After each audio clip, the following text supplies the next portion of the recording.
Muy buenas noches a todos.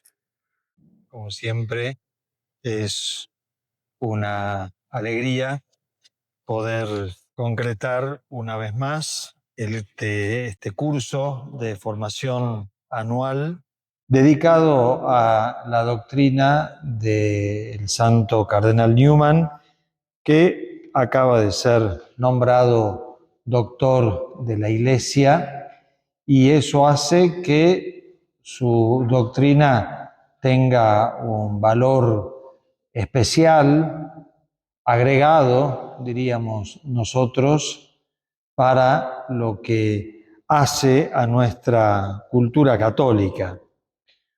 Un agradecimiento especial a ustedes que están presentes, sin los cuales el curso no tendría sentido. Yo se los repito siempre a ustedes, yo estoy acá porque ustedes están ahí. Entonces, el interés de ustedes por recibir esta formación también hace que yo esté acá presente dictándola. Y por supuesto, siempre un agradecimiento a la Universidad Católica de Salta, que patrocina este curso y es la que extiende los certificados al finalizar este curso. Dios mediante será en diciembre. Como ustedes lo pueden ver en el programa que se les acaba de distribuir, si lo tienen a mano, lo vemos juntos. El tema de la formación de este año son los discursos universitarios de John Henry Newman. ¿Qué nos dice el Santo Cardenal Newman sobre las relaciones entre la razón y la fe? Es un tema verdaderamente importante y profundo, y yo les confieso que me negaba durante muchos años a presentarlo porque es un tema medio difícil y complejo. Pensaba que, dado el carácter divulgativo de estos cursos, nos íbamos hacia una dimensión quizás más alta, más abstracta, y bueno, pensaba que quizás eso podría producir algún rechazo en ustedes que siempre han sido fieles seguidores de la doctrina de Newman. Pero dos cosas me han llevado a superar ese prejuicio. Una, y la más importante, es el nombramiento de Newman como doctor de la Iglesia. Yo digo, si la misma Iglesia le está diciendo a todos sus fieles que la doctrina del cardenal Newman es una doctrina eminente y que merece ser aprendida y escuchada, bien, entonces hay que darla esa doctrina en todos sus aspectos, también en este. Y por otro lado, este es el curso número 13 que yo dicto sobre la doctrina del cardenal Newman. Entonces digo, bueno, quizás ya en muchos hay un cierto hábito a las características propias de la doctrina de Newman, y bueno, eso facilitará un poco la comprensión. Y bueno, y si estas cosas no son así, bueno, se nos exige a nosotros un esfuerzo de comprensión que pienso que siempre es bueno, aunque nos supere, si se quiere, un poquito, hacemos el esfuerzo por comprenderlo. Y ahora explico un poco qué son estos sermones universitarios que nosotros vamos a estudiar a lo largo de este año. Newman lo dijo expresamente en la autobiografía que él escribió, que se llama Apología Pro Vita Sua. Y dice: en mis sermones universitarios hay una serie de análisis sobre el tema de la fe y la razón. Se trataba de primeros tanteos de una tarea importante y necesaria, una investigación de bases definitivas de la fe religiosa, anterior a la diferenciación de credos. Newman, desde muy joven, se sintió atraído por la pregunta de por qué nosotros creíamos y cómo llegábamos al acto de fe. Es algo que él se preguntó desde un principio. ¿Cómo llega la persona a creer? ¿Cómo se da en ella el acto de fe?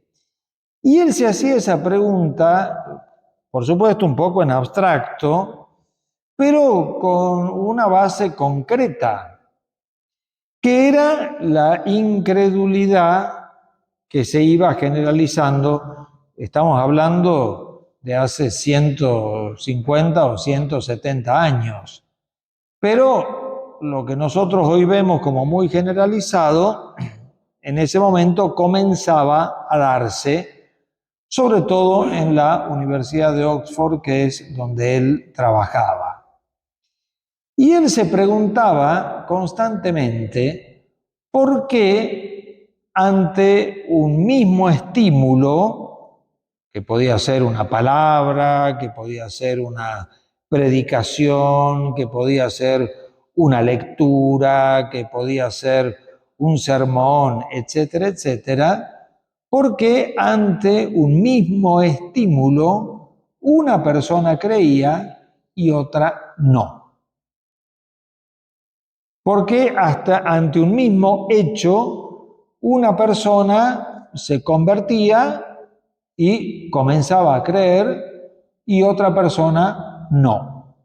O incluso abandonaba su fe. Por eso, como digo, el tema es un poco abstracto, pero Newman partía de un hecho concreto, es lo que él veía a su alrededor. De hecho, fue un poco la historia que él vio en su hermano Francis, que terminó cayendo en el escepticismo total. Quizás la experiencia de su hermano también lo llevaba a él a hacerse esta pregunta. Por eso, en estos sermones se encuentra una investigación bastante profunda, lo iremos viendo, con una base fenomenológica y psicológica. Newman le llamaba filosófica. De hecho, decía que este era su libro menos teológico. Porque justamente él quería investigar este fenómeno. O sea, ¿cómo se da el acto de fe? O cómo no se da el acto de fe. Y lo remitía inmediatamente a las personas que lo rodeaban. E incluso a él mismo. Yo lo he dicho en cursos anteriores, los escritos de Newman siempre son de alguna manera autobiográficos. Y él se está presentando a sí mismo en lo que escribe. Esto es muy importante. Por algo que voy a decir ahora, estos sermones fueron bastante mal interpretados. Ahora, claro, otros decían, bueno, se prestan a una mala interpretación. O son dos mentalidades distintas. Nosotros, que somos más latinos, tenemos como una capacidad de abstracción más profunda y no tenemos ningún problema de analizar un tema en abstracto sin ningún problema. El inglés es distinto, la mentalidad es diferente. Y ustedes saben que el inglés tiene un espíritu práctico muy profundo, lo cual lo ha salvado de algunas de las peores dimensiones del protestantismo. Y ese es un poco el espíritu práctico que Newman tenía, que es lo que estoy explicando, ¿no? ¿Por qué se produce el acto de fe? Él tenía en su mente a personas concretas, a individuos concretos que estaban frente a él, que veía, que creían o no creían. Oxford era un poco como el centro religioso de Inglaterra. Es donde estudiaban todos los que iban a ser los clérigos de la iglesia anglicana. Era la universidad humanista por excelencia. Y él veía que en el seno de esta universidad crecía la incredulidad, tanto en profesores como en alumnos. La fe se diluía. Y eso lo hacía pensar mucho a Newman. Por eso se dice que detrás de estos sermones hay como una fenomenología o una psicología. Newman lo fue profundamente, sin el título que nosotros le damos hoy al psicólogo o a la psicología, pero era un gran conocedor del alma humana. Lo fue a lo largo de toda su vida. Ahí está el valor de su doctrina. Él tuvo esa capacidad de penetrar en lo que es el misterio de un alma humana, de un ser humano que se debate entre muchas cosas y entre la fe y la incredulidad. Y en estos sermones él va a poner de manifiesto ese profundo sentido de observación y de análisis de lo que pasa en el alma de una persona. Por eso se dice que él quiso ofrecer una respuesta lúcida y relativamente sencilla a ciertos aspectos de la llamada crisis de fe. Y por eso él dice que son sermones que tratan sobre cuestiones anteriores a la diferenciación de credos, es decir, a lo que ha sido después el protestantismo, la ortodoxia, el anglicanismo. Esto es como anterior a lo que ha sido la diferenciación de credos. Es decir, la fe cristiana presentada en general en lo que son sus presupuestos. Ahora, ¿por qué le llamamos sermones? Quizás yo he puesto ahí la traducción de discursos, porque en nuestra mentalidad le cabe mejor la palabra discurso. Nosotros cuando pensamos en sermón, pensamos en una homilía, pensamos en una misa, pensamos en una liturgia católica. En el anglicanismo es distinto, se los he explicado muchas veces. El anglicanismo, si bien ha conservado algo de liturgia, pero como es un movimiento protestante, ha perdido muchísimo de lo que es propio de la liturgia. Y por eso en la celebración religiosa anglicana, el sermón ocupa un lugar central. Casi les diría que consiste solo en un sermón. Por eso uno ve los sermones de Newman y duran 45 minutos, una hora, y uno dice, qué sermón más largo. Es que era solo eso. Era solamente eso. Ahora, estos sermones universitarios tienen una característica particular, además de esto que he dicho, que eran actos universitarios. Si bien la reunión tenía algún tipo de carácter religioso, pero más bien era como un acto académico, que reunía a toda la comunidad universitaria, profesores, directivos de la universidad, alumnos, para tocar algún tema de interés. Es decir, es un ambiente selecto, un ambiente culto, un ambiente universitario, un ambiente humanista, un ambiente propio de la Universidad de Oxford, que en aquel momento, si no era la más importante del mundo, raspando pasaba. Son reuniones a la que eran convocados algunos personajes de la universidad para que dirigiera la palabra a todo este mundo universitario.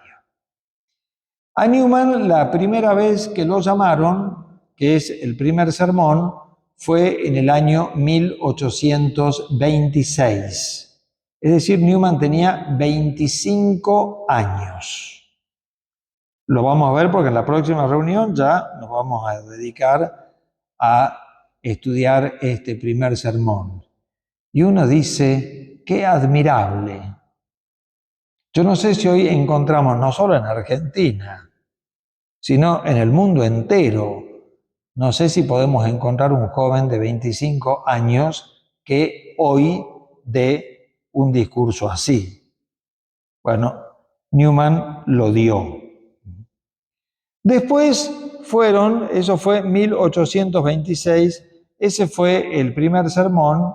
De ahí pasaron unos cuantos años hasta 1830, pasaron 4 años para que él diera el segundo discurso. A partir de ahí se dieron 8 discursos bastante seguidos. Vamos a ir viendo las fechas y si no, yo después se las paso para que las tengamos. Y ahí fue planteando distintos temas. Podríamos decir que hay un primer sermón inaugural, que es este de su juventud. Después vienen toda una serie de 8 sermones bastante seguidos entre 1830 y 1832. Ya después yo voy a ir explicando todas las cosas que lo marcaron personalmente a él en esa época. Después pasan 7 años hasta 1839. Y ahí da una serie de 5 sermones hasta el año 1841. Es un año en el que ya Newman pasó de ser un personaje número 1 de la universidad a ser un personaje sospechado de la universidad. Porque Newman, en el desarrollo de su pensamiento, como lo vamos a ir viendo, cada vez se acercaba más a la Iglesia Católica. Y eso, imagínense ustedes, en el centro religioso de Inglaterra, obviamente que producía gran preocupación. Lo dejan de llamar a él. Estos discursos de esta tercera parte son discursos a los que él llega por otros caminos, no es la misma universidad la que lo llama, pero son discursos que tienen una profundidad impresionante, ya los vamos a ver. Y después queda un último discurso en el año 1843, que es el año en el que prácticamente Newman es expulsado de la universidad. Quizás no sea el mejor verbo, expulsión, pero algo parecido pasó. Entonces, él quiso ir presentando a lo largo de todos estos años, son muchos años, quiso ir presentando más o menos este mismo tema. es decir, la problemática que se encuentra detrás de la fe. Como lo acabamos de leer en la frase suya, fueron sus primeros tanteos, dice él, sus primeros tanteos sobre este tema. Pero en estos primeros tanteos ya aparecen como las ideas que a él lo van a acompañar a lo largo de su vida. Por eso los que han estudiado mucho estos sermones, nosotros vamos a seguir sobre todo a un sacerdote español, un miembro del oratorio de San Felipe Neri de Barcelona, el padre Aureli Boix, que dedicó prácticamente toda su vida a estudiar estos sermones. Él dice que en esa actitud de búsqueda de respuestas a esta problemática, un poco como que Newman se mantuvo a lo largo de toda su vida. Por lo tanto, esas primeras intuiciones que él tuvo son importantísimas porque ya nos muestran a nosotros cuál es su pensamiento. Y conocer a Newman, por eso la importancia de este curso, implica conocer estos discursos, porque son los que lo han ido guiando a él no solo a su conversión, sino también a la escritura de sus obras más importantes, hasta la última, del año 1870, la gramática sobre el asentimiento religioso, en donde ya expone de manera completa y total este tema de la fe y la razón. Pero la base está en estos sermones. Como ya se habrán dado cuenta, son todos de la época anglicana. Todos escritos antes de su conversión. Pero Newman en un momento dice, los escribí, esto es muy importante, dice, los escribí sin la ayuda de nadie. Nadie me ayudó, ni los teólogos anglicanos, y mucho menos, bueno, por supuesto, los católicos, pero él dice, desconociendo totalmente lo que la teología católica dice sobre las relaciones entre la fe y la razón. Es decir, es un texto muy original, que salió de su mente iluminada sin la ayuda de nadie. Cuando él, siendo católico, los publica, no les hace ninguna corrección. Y dice, me impresiona que no fueran católicos, como diciendo, parece que los escribí ya siendo católico, porque claro, como la problemática es anterior a la diferenciación de credos, no hay nada que objetar.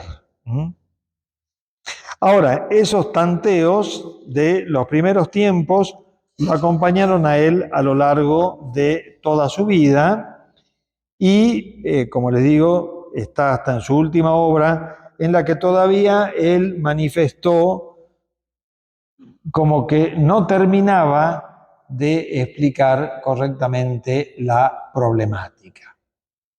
Entonces, nadie lo ayudó directamente a Newman. Sin embargo, había en su mente muchas influencias. Lo digo rápidamente porque el tiempo pasa.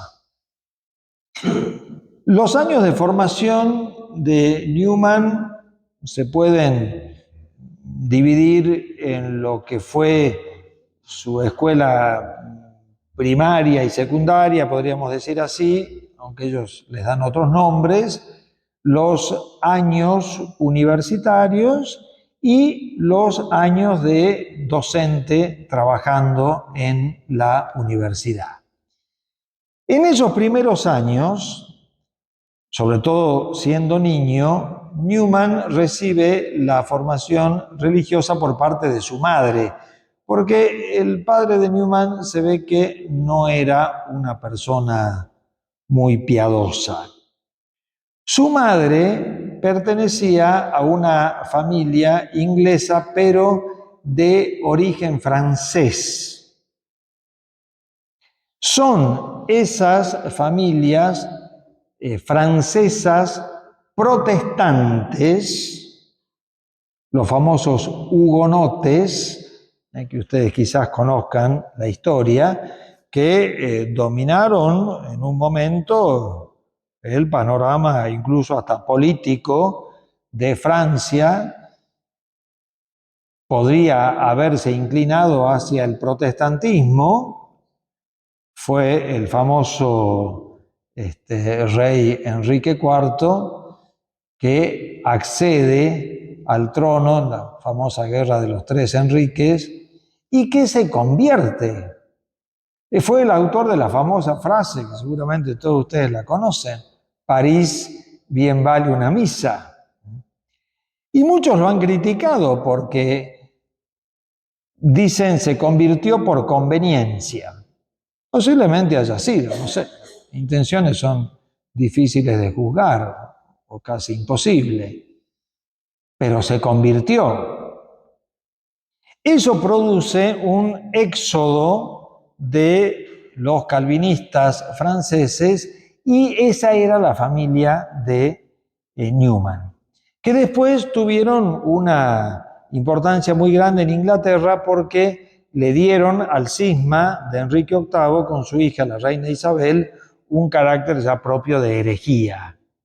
El protestantismo anglicano es calvinista.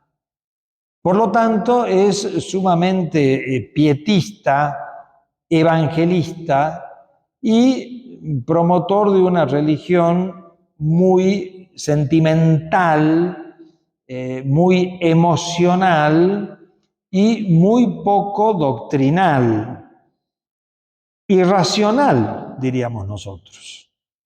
Esa es la religión que Newman recibe en su hogar. Cuando va a la escuela, la formación que él recibe en la escuela es justamente esta. Es decir, él recibe la formación de un anglicanismo muy calvinista, con las ramas que después se fueron dando, sobre todo de los presbiterianos, episcopalianos, etcétera, etcétera, que se difundieron mucho, sobre todo después en los Estados Unidos. Sin embargo, estando ahí en la escuela, él más o menos cuando tenía 15 años, tuvo esa conversión, que él le llamó justamente así, mi primera conversión. Por muchos motivos que sería ahora muy largo de explicar, o quizás muy simple, la gracia de Dios que lo iluminó en ese momento, él tuvo una percepción profunda de una religión establecida. Él lo describió diciendo que tuvo la primera impresión de una religión dogmática. Es decir, de una religión revelada, de algo que venía de Dios, definido, con características propias, que bajaba, digamos, del cielo a la tierra. Por lo tanto, el sentimentalismo protestante calvinista en él pasó a ocupar un segundo lugar. Pero bueno, en esa primera impresión del dogma que él tuvo, lamentablemente se fue un poco a la vereda del frente. y comenzaron a llegarle a él influjos más bien racionalistas. El iluminismo propio de la Revolución Francesa en Inglaterra, si bien no tuvo un influjo igual que el que tuvo en Francia, pero algún influjo tuvo. Y allí le dieron el nombre de latitudinarismo, eran los latitudinarios, que eran más bien racionalistas. Es decir, pasaban todos los dogmas del cristianismo y todos los principios cristianos por el tamiz del racionalismo. Es decir, si son conformes a la razón, son aceptables. Una religión racional, una religión aceptable, una religión comprensible, una religión que no contradice lo que dice nuestra razón. Bueno, nosotros en la Argentina tenemos una tradición liberal muy fuerte, por eso quizás no les resulta difícil a ustedes comprender esto. Una religión racionalizada, una religión moderna, diríamos, una religión comprensible, presentable, que no ofrece ninguna dificultad a nadie. Claro, eso es muy lindo en apariencia, pero de fondo está mostrando un error muy grande porque es la negación del orden sobrenatural. Si quizás el evangelismo pone el acento en lo irracional, el liberalismo latitudinario pone el acento en lo racional. Y uno se pregunta entonces, lo sobrenatural, ¿dónde queda? Bien, Newman tuvo esas dos influencias, pero cuando él termina sus estudios en la Universidad de Oxford y pasa a formar parte del cuerpo docente de la universidad y se instala en un colegio, uno de los tantos colegios de Oxford, el Oriel College. Allí él traba amistad con grandes personajes que han pasado a la historia y comenzaron a llevarlo a Newman a lo que se llama la corriente anglo-católica o la corriente de la alta iglesia, de la High Church, que era la que más conservaba los principios católicos. Eso ejerció en Newman una influencia muy, muy grande y en definitiva es lo que lo llevó después a su conversión. Pero, ¿por qué me detengo en estos puntos? Porque esas tres influencias del anglicanismo de aquel tiempo, en él se grabaron y no se fueron nunca. No se fueron nunca. Y como dice el padre Boyce, él supo sacar lo mejor de esas corrientes y supo después conjugarlas de una manera admirable, como solamente él podía hacer, y presentarlas en estos sermones. Es decir, él comprendió que la religión tiene, por supuesto, una emotividad que le es propia. No es lo que la define, pero no puede estar ausente. Él comprendió el tema de la importancia de la razón. No puede ser la que juzgue a la fe, pero tiene que tener una relación con ella. Y después los principios anglo-católicos, que por supuesto son los que más se grabaron en él. Y bueno, y todo eso lo fue llevando a él a poder escribir estos discursos que son como el puntapié inicial de las grandes obras que él va a publicar después.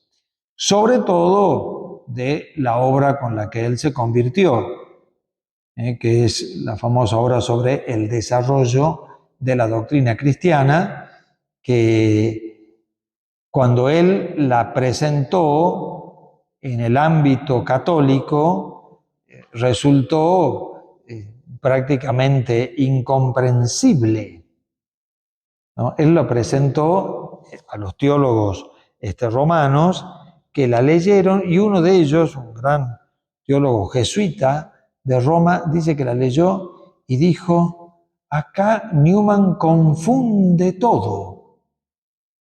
Claro, porque eran dos mentalidades distintas, ¿no? Roma, si bien todavía no había comenzado la renovación de los estudios teológicos con la famosa encíclica Eterni Patris de León XIII, pero bueno, tenía todavía la tradición escolástica católica. Claro, Newman no tenía idea de eso. Él no se acercó al tema desde la escolástica católica, sino que se acercó al tema desde esa fenomenología, esa psicología, esa filosofía que después se unió a la teología. O sea, eran dos cosas distintas. Entonces, como nadie entendía esa obra, Newman dice: quizás publicando los sermones universitarios me van a entender. Por eso es que muchos dicen, para conocer todo lo que va a ser el pensamiento posterior de Newman, hay que conocer esos discursos, porque ahí él empieza a hacer esta gran exposición sobre el tema de la razón y de la fe. Bueno, y aquí tendría que decir una cosa, aunque sea muy rápida, pero yo creo que nos va a ayudar.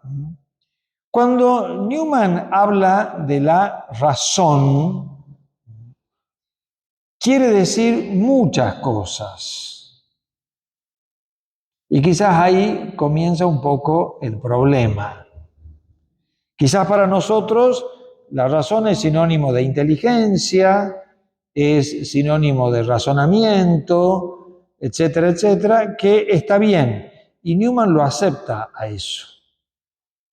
Pero él le da tres sentidos a la palabra razón. No los voy a explicar ahora. Pero como para que ustedes sepan que cuando lo escuchamos a él decir la razón, hay que ver a qué se está refiriendo. Cómo él hace una descripción de esta facultad espiritual del ser humano, pero desde esta perspectiva más fenomenológica, más psicológica, más personal, más subjetiva. Porque él dice, la razón puede respetar los principios de la fe o no. Si los respeta, será la que ayuda a desarrollar la fe. Si no los respeta, será su enemiga. Entonces, por eso él dice, en un campo, la fe y la razón son amigas. En el otro campo, son enemigas. Entonces, uno tiene que saber cuándo la razón está asumiendo un papel o cuando asume el otro.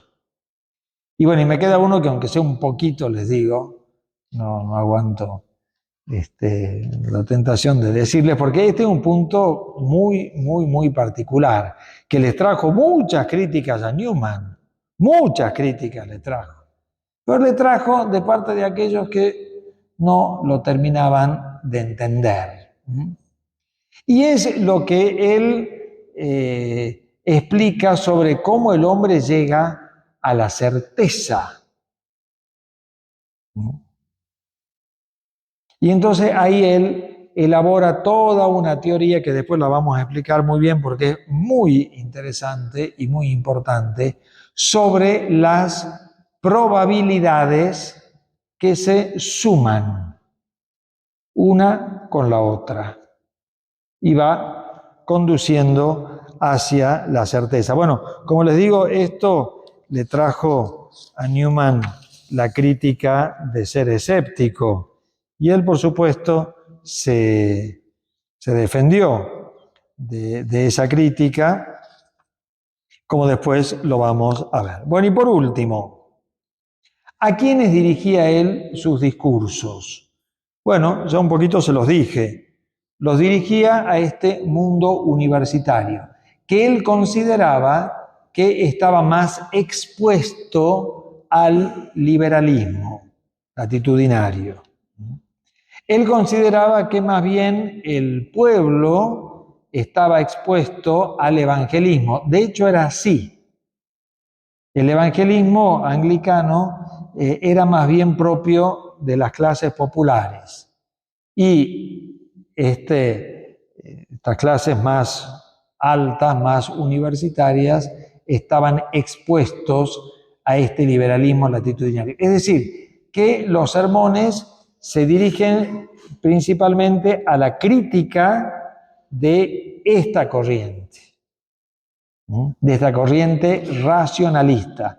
Porque como siempre se dice, en sus sermones parroquiales, que los hemos visto en años anteriores, él corrigió el evangelismo popular.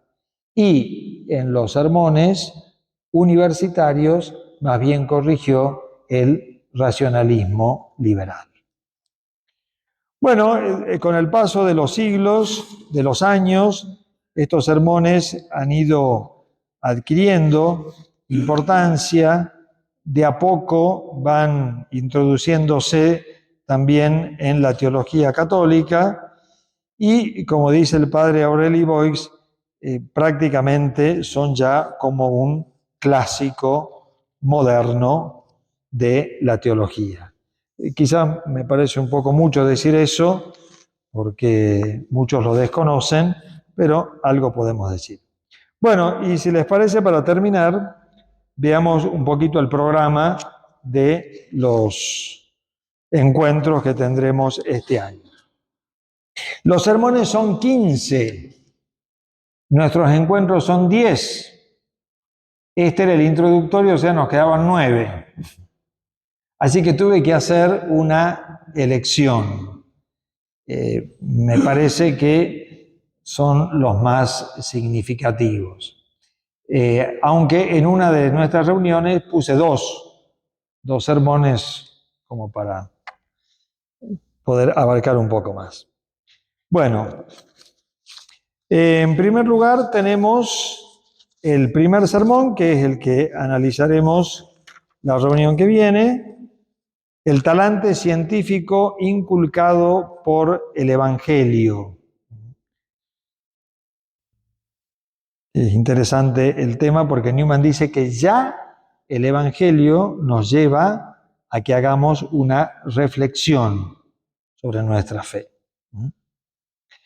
Después, en la reunión de mayo, vamos a estudiar uno de los más importantes de los sermones que nos va a aclarar mucho en la confusión del momento presente, la religión natural, camino hacia la religión revelada.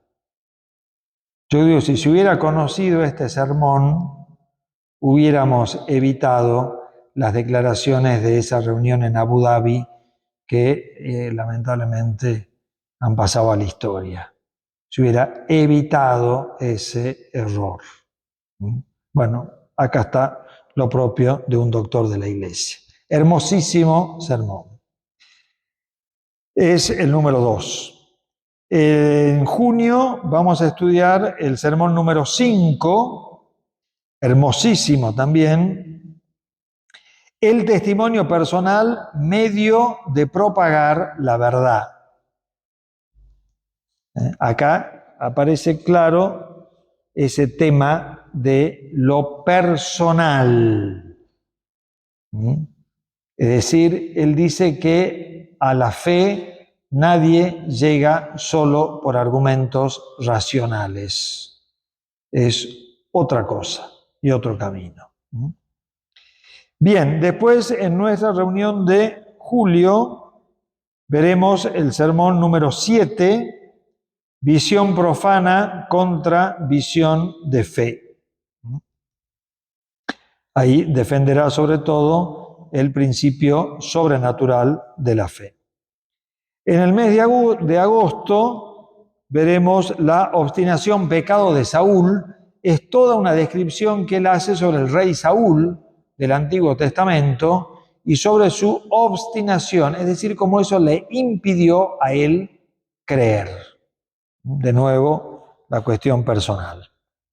Después, en el mes de septiembre, vamos a ver el sermón número 10 y el sermón número 11 juntos. Yo le puse como título la razonabilidad propia de la fe. Los dos sermones llevan como título racionalidad débil de la fe y el sermón siguiente, racionalidad fuerte sería de la fe. Es la contraposición entre los dos razonamientos que tienen que darse. Luego, en octubre, vamos a estudiar el sermón número 12, el amor, salvaguardia de la fe contra la superstición, también hermoso sermón. En noviembre, el sermón número 13, fe, teología y apologética. Y por último, en diciembre, el sermón número 14, la sabiduría contrapuesta a la fe y al fanatismo. No vamos a estudiar el sermón número 15, primero porque ya lo hemos estudiado en otro curso, y segundo porque sería un sermón para un curso entero. Bueno, yo espero que todos ustedes tengan vigor, fuerza, aguante y quieran hacer este esfuerzo intelectual, pero si lo hacemos, vamos a poder sacar los frutos al finalizar este curso.